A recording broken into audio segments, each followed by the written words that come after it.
మహారాష్ట్రలోని పూణేలో ఘోర ప్రమాదం చోటు చేసుకుంది. ఇంద్రాయణి నదిపై ఉన్నటువంటి ఓ పురాతన వంతెన కుప్పకూలింది. ఈ ఘటనలో 6 మృతి చెందగా 25 మంది గల్లంతైనట్లు తెలుస్తోంది. ఘటనా స్థలానికి చేరుకున్న సహాయక బృందాలు గల్లంతైన వారి కోసం ప్రస్తుతం గాలిస్తున్నారు.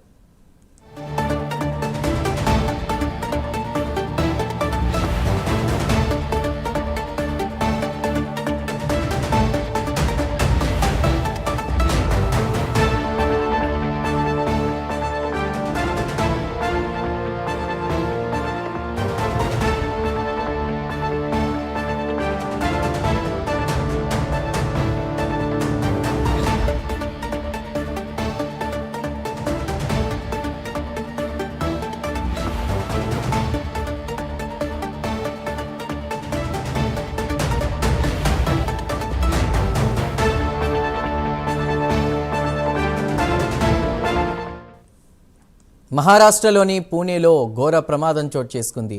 ఇంద్రాయణి నదిపై ఉన్నటువంటి ఓ పురాతన వంతెన కుప్పకూలింది.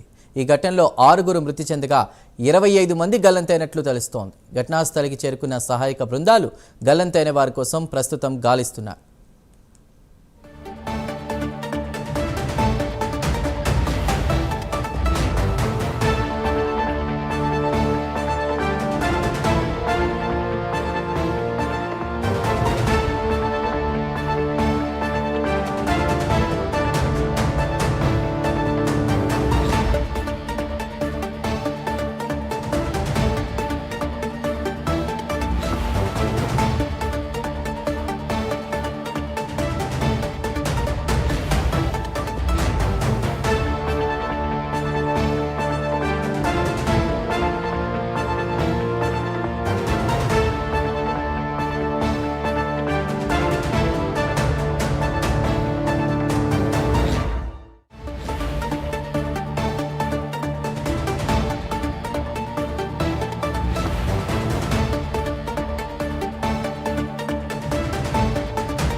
మహారాష్ట్రలోని పూణేలో ఘోర ప్రమాదం చోటు చేసుకుంది. ఇంద్రాయణి నదిపై ఉన్నటువంటి ఓ పురాతన వంతెన కుప్పకూలింది.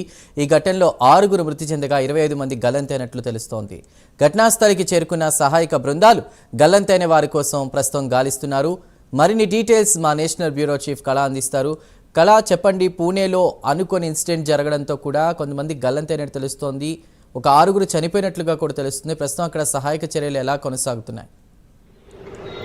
చందు, దాదాపు మహారాష్ట్రకు సంబంధించినటువంటి పూణే చాలా పురాతనమైనటువంటి వంతెన కూలిపోవడంతో మధ్యాహ్నం 3:30 ఈ ఘటన చోటు చేసుకుంది. అది ఒక పర్యాటక ప్రాంతం.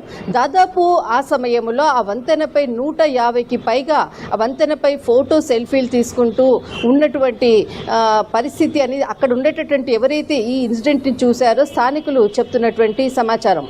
అయితే ఈరోజు మధ్యాహ్నం 3:30 ఏదైతే పురాతన వంతెన చాలా ఇదొక పర్యాటక ప్లేసు, ఇది దీనికి సంబంధించినటువంటిది. ఇక్కడ చాలా మంది పర్యాటకులు మనకు సాటర్డే సండే కాబట్టి చాలా మంది ఇక్కడికి ఇక్కడ ఒక నదీ ప్రవాహం కాబట్టి ఇక్కడికి చాలా మంది కూడా వస్తూ ఉంటారు. ఈ రోజు జరిగినటువంటి ఏదైతే ఘటన అనుకోవచ్చు, దీనికి సంబంధించినటువంటిది మధ్యాహ్నం 3:30 ఈ ఘటన చోటు చేసుకుంది. ఆ నీటి ప్రవాహం అన్నది కూడా చాలా ఉద్ధృతం ఉంది. ఒకవైపు 4 రోజుల నుంచి కూడా భారీ వర్షము కురుస్తూ ఉంది. ఈ సంఘటన తెలిసిన వెంటనే మహారాష్ట్ర సంబంధించినటువంటి సీఎం దేవేంద్ర ఫడ్నవీస్ కూడా వెంటనే హుటాహుటిన సంఘటన స్థలానికి చేరుకున్నారు. అటు సుప్రియ సూలే కూడా చాలా మంది కీలక నేతలు కూడా అక్కడికి చేరుకున్నారు. ముందుగా ఎన్డీఆర్ఎఫ్ బృందాలు కూడా ఏదైతే ఘటన తెలిసిన వెంటనే ప్రభుత్వం వెంటనే అలర్ట్ చేసింది. దాదాపు ఒక 15 నిమిషాల్లోపే అక్కడికి ఎన్డీఆర్ఎఫ్ బృందాలు రావడము, తర్వాత అక్కడ ఉండేటటువంటి ఎవరైతే నదిలో కొట్టుకుపోవడంతో చాలా మంది స్థానికులు కొంతమంది ఈత వచ్చినటువంటి వాళ్ళని కాపాడే ప్రయత్నం చేశారు. ఆ ప్రయత్నంలో దాదాపు 6 నుంచి 8 మందిని కాపాడినట్లు కూడా స్థానికులు తెలియజేశారు. కానీ ఏదైతే నదీ ప్రవాహం ఉధృతంగా ఉందో దాదాపు 25 నుంచి 30 మంది నదిలో కొట్టుకుపోయారు. అంతకన్నా కొంత సంఖ్య పెరిగేటటువంటి అవకాశం ఉంది అంటూ కూడా అందుతున్నటువంటి సమాచారం. ఇప్పటికే 18 అంబులెన్స్లు కూడా అక్కడికి చేరుకున్నాయి. ఆ దగ్గరలో ఉండేటువంటి ఎవరైతే నీటిలో కొట్టుకుపోయినటువంటి కొంతమంది వారిని రక్షించే ప్రయత్నం చేస్తున్నారు. వారిని దగ్గరలో ఉండేటటువంటి హాస్పిటల్ కూడా చేర్పిస్తున్నటువంటి ప్రస్తుతం ఉన్నటువంటి పరిస్థితి. ఇంతకుముందే దాదాపు 30 సంవత్సరాల నుంచే చాలా పురాతనమైనటువంటి ఇది వంతెన. దీనికి సంబంధించినటువంటిది కూడా అక్కడికి వెళ్ళరాదని గవర్నమెంట్ కూడా చాలాసార్లు ఇన్స్ట్రక్షన్స్ ఇచ్చిన సందర్భము. అయినా కూడా పర్యాటకులు సెలవు దినాలు కావడంతో అక్కడికి చాలా మంది వంతెనపైకి రావడము, అది కూలిపోవడంతో ఒక్కసారిగా కూడా ఏమైంది అన్నటువంటిది ఆలోచించే సెకండ్లలోనే అంత పెద్ద ఉపద్రవం చోటు చేసుకుంది. దాదాపు ఆ సమయంలో దాదాపు 3:30 నుంచి 3:40 అంటే ఏదైతే 5 నుంచి 10 నిమిషాల లోపనే ఇన్సిడెంట్ జరిగింది. ఆ సమయంలో 150 మందికి పైగా ఆ వంతెనపై ఉన్నట్లు కూడా చాలా మంది అక్కడ ఉండేటటువంటి స్థానికులు అందిస్తున్నటువంటి సమాచారం. అయితే ఏదైతే అక్కడ ఉండేటటువంటి స్థానిక మావల్ ఎమ్మెల్యే కూడా సునీల్ వర్క్ ఆయన వెంటనే హుటాహుటిన 10 నిమిషాల్లోనే ఆ ప్లేస్కి రావడం జరిగింది. చాలామంది దాదాపు వంతెనపై చాలామంది ఉన్నారన్నటువంటి సంఖ్యను కూడా ఆయననే ప్రకటించడం జరిగింది. ఇప్పటికే అక్కడ ఉండేటటువంటి ఎందుకంటే ఇది మనకు పూణే నుంచి హైవే ఎక్స్ప్రెస్ వే రూట్ నుంచి వెళ్ళేటటువంటిది కేవలం పూణే నుంచి 30 కిలోమీటర్ల దూరంలో ఉండేటటువంటిది. ఈ వంతెన చాలా పురాతనమైనటువంటిది, ఒక పర్యాటక ప్రాంతం. కాబట్టి అందరూ కూడా చాలా మంది సాటర్డే సండే కావడంతో చాలామంది పర్యాటకులు ఇక్కడికి రావడం అన్నది కూడా యాదృచ్ఛికంగా జరుగుతూ ఉంటుంది. కానీ అక్కడ అంటే స్థానికులు చెప్పేటటువంటిది 2 కారణాలు. ఏదైతే ఒక పర్యాటక ప్లేస్ అన్నప్పుడు అక్కడ ఖచ్చితంగా కొంత సెక్యూరిటీ అనేది ఉండాలి, కానీ ఎప్పుడు కూడా అక్కడ సెక్యూరిటీ అనేది కనపడదు అంటూ కూడా అక్కడ ఉండేటటువంటి పరిసర ప్రాంతాల్లో ఉండేటటువంటి చిన్న డాబాలు అనుకోవచ్చు.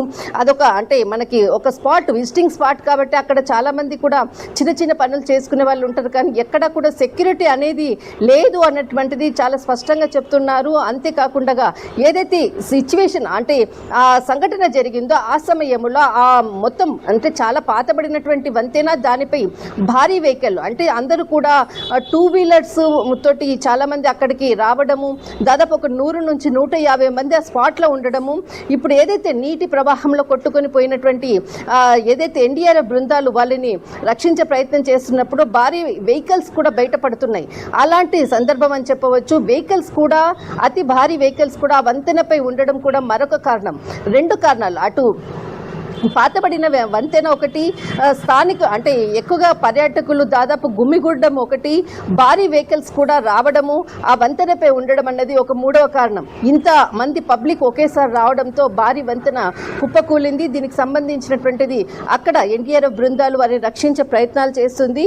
అయితే ఏదైతే పూణేకి 30 కిలోమీటర్ల దూరంలోనే ఉన్నటువంటి ఎక్స్ప్రెస్ వేకి సమీపంలోనే ఇది ఉంది కాబట్టి ఇది ఒక historical place. Chandu. Right, Kala. Thank you for the updates.